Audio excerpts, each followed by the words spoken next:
Hi guys, and welcome back to the channel. I'm back in Portland Park today, which is, if you've been watching my channel, you'll know that this is my local woodland in the immediate local area. I'm gonna have to stop saying the word local, but until this lockdown's over, I think it's probably going to be said a few more times on this channel. So I wasn't actually originally planning to come here today. My original idea was to go off to another, I'm going to say it again now, another local woodland called Harlowwood, which is actually attached to Thieveswood, which is featured on my channel a few times. And the reason I was going to go there is because the forecast was for thick fog from sunrise to about 11 o'clock in the morning, and I thought we'd get some really nice mystical foggy photos. But I woke up when my alarm went off, checked outside the window, there was no fog, and I thought I'll check my weather forecast, maybe it's going to come a bit later. And the forecast had completely changed. There was no fog forecast at all. So I went back to bed, had a bit of a lie-in, got up, had my breakfast, chilled out, watched a bit of TV, and what time is it now? So it's, yeah, about 12 o'clock now, and about an hour ago I decided to go out for my daily walk. Got to about a kilometre away to a point where you can actually see the whole of Portland Park, so it's a bit higher up than here, and I saw that the whole place was shrouded in sort of a fog, or a hazy fog. So I was like, right, I'm going home, I'm going to go back and get my camera. So that's why I'm here. So if there's a lesson to be learnt there, it's just go out. Even if you plan to go out in the morning, just go out, even if the weather's not what you thought it would be. Just go out. But anyway, I'm here in Portland Park, like I said, and yeah, we've got this sort of hazy fog. It's not like thick fog that was forecasted, so it's not like all around me, but it's more off in the distance. So I'm gonna have a little walk round, and I'm gonna see if we can get some sort of telephoto, maybe some sort of minimalist foggy photos from the distance. Yeah, let's go.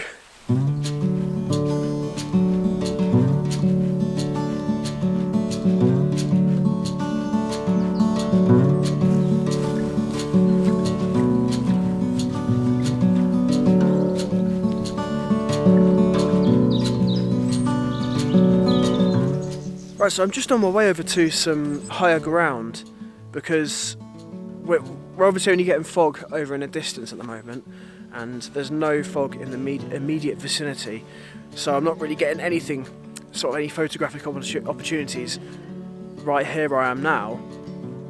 So I'm definitely going to have to use my telephoto lens today, I think. But anyway, as I was walking through this bit of a woodland here next to this train track, I noticed some little fresh green shoots coming out of the ground, and I believe that they are bluebell shoots. They're kind of pretty much all over the place, actually. So that's another sort of reason why, even if the conditions aren't what you thought when you woke up, to still just go out, because you could find something like I found today. I wouldn't have even known they were here if I hadn't walked this way today. So yeah, a really good sort of thing to do, and hopefully in the next few months I'll be able to come and get some really cool photos of bluebells.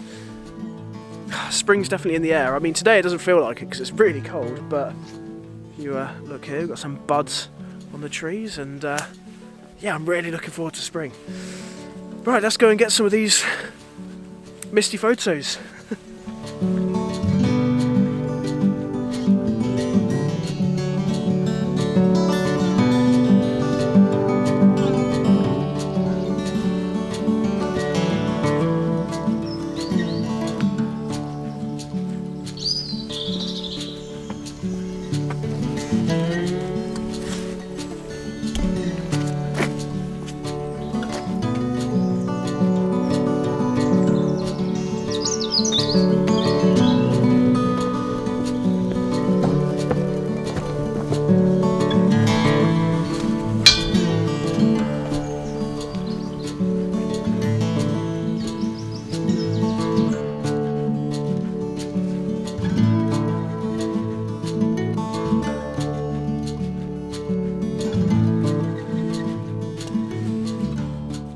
So I've come up to some higher ground now, and now I'm out of the woodland and I can see a bit more of the landscape around me. I'm starting to see a bit more of this mist slash haze, and it's not very thick, but it's going to really help my composition, which is all based around this church over here. Because if it was any thicker, I wouldn't be able to see the church. But this really thin sort of mist is just helping sort of make it look a bit more mysterious. Now, I've taken a few photos already, and they're both in landscape and portrait. And I just think that due to lack of colour, I'm pretty much certain I'm going to change these into black and white in post-production. Now, I'm a great believer in only changing your photos into black and white if you have a purpose for doing that. So, like a creative purpose. So, for instance, with this shot, there's not much colour, so changing it black and white is just going to help the viewer focus on the main subject, which is the church. And also, churches are old, and we associate old photographs with black and white because obviously that's the way they were shot back in the day. So that's also going to help emphasise the fact that this is an old church. Oh, I nearly knocked my camera over there. So, yeah, that's pretty much it for this shot. I'm a bit annoyed because there's some power lines down in the valley here, so I'm going to try and crop them out in post-production. If not, I might have to sort of edit them out, but we'll see. Hopefully I'll be able to crop them because that's just a bit more natural, isn't it? Because it's not been adjusted in any way. I mean, but I'm not against editing it out.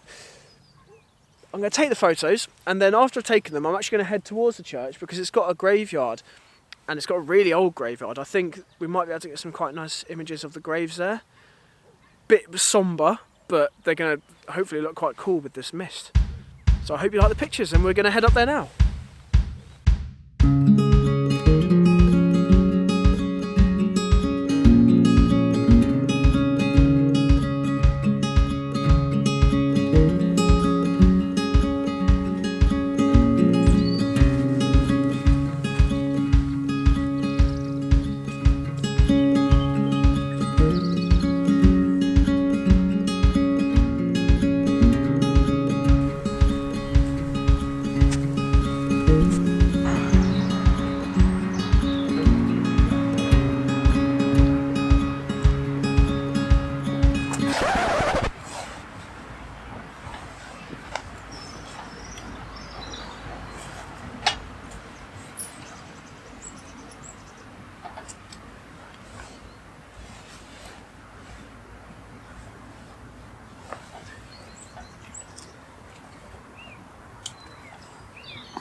That was a bit of a squeeze, wasn't it? So I've made my way over to the church that I was taking photos of earlier, and I'm stood in the graveyard. Yeah, it's a nice graveyard. I know it sounds a really weird thing to say, but it's well kept. Got some really old, interesting graves in here, and there's some nice wildflowers. So like things like snowdrops on the floor, and I'm sure in spring this will be covered in daffodils and probably some bluebells because it looks really old, so there's probably bluebells here as well. Now, one of the things about it's a weird subject, photographing graves, because I think it can be quite frowned upon, and I can understand that. And for me, if I take photos of graves like this, they have to be really old. I think it's totally inappropriate to take photos of new graves. It's just not on. But these ones here are 100 years old, so I think, in my personal opinion, I think it's okay. And I think it can be sort of a testament to the people buried here that you're taking photos of their grave. Let me know what you think about this sort of subject. I know it can be a bit of a sore one, but the main thing is just being respectful while you're doing it. So I'm not going to film myself taking any photos. So I'm going to put you guys away in my bag, and I'm going to take some photos, and then I'll put them up on the screen for you to have a look at. I will show you guys. There's also another thing about this church that I wanted to talk about, which is away from the graves, which is probably a nice thing to hear, is the front of the church. I'll put a bit of B-roll up of the front of the church. And in spring, the two trees that you can see right now, that are next to, it's kind of in front of the church, are covered in pink blossom. So I'm going to go and have a sort of look around for sort of some compositions that I can get at the front of this church that's going to include this blossom in the spring. So I guess this kind of outing's turned into a bit of a recce, which is nice. I've got a couple of photos I like of the church, and I'm hopefully going to get a few nice ones of the graves. But it's not been a wasted journey, so I'm glad I came out. And I probably should have come out in the morning when no one was around and there's not as much traffic, which you can probably hear behind me on the road. So I kind of regret not getting out of bed when I set my alarm, but whatever, I'm here now. So I hope you've enjoyed today's video, and if you have, just consider giving this video a like and subscribing to my channel.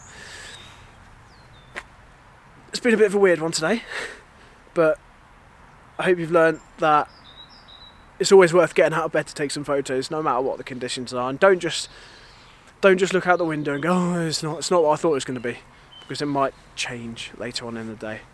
The weather's unpredictable. So anyway, as always, see you later. Stay safe. Oh, I nearly did it the wrong way around then. Stay safe, and see you later.